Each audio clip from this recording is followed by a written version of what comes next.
चला तर आजच्या हाय आपले झणझणीत असे चुलीवरचे शेंगुळे काय काय लागतं ते बघूया। प्रथम शेंगदाणे भाजून घेतलेले, कोथिंबीर घेतलेली, जिरे घेतलेले, लसूण घेतलेले, हिरवी मिरची घेतलेली।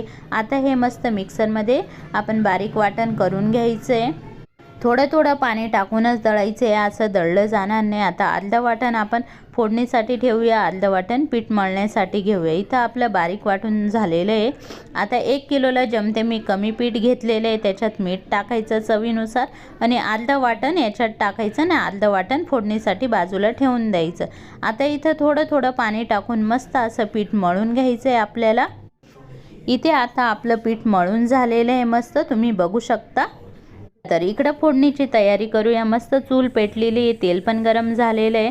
आता मसाला मस्त अर्धं वाटण ठेवलेलं होतं ते टाकून द्यायचं आणि मस्त 2-3 मिनटं असा मसाला छान परतवून घ्यायचं आहे। आता कितपत आपल्याला पाणी हवं आहे त्यानुसार आपण पाणी टाकून घ्यायचं आणि मस्त उकळी येऊन द्यायची हळूहळू।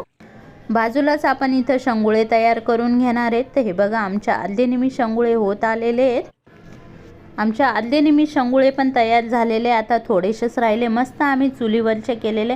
मला बहुतेक जणांनी सांगितलं होतं की ताई शेंगुळ्याची रेसिपी शेअर करा, तर मी ती आज पूर्ण शेअर केलेली आहे, तर बघायला नक्कीच विसरू नका। व्हिडिओ आवडल्यास लाईक करा। हे बघा आता आमचे शेंगुळे होत आलेले, तुम्हाला कसे वाटले ते नक्कीच कमेंटमध्ये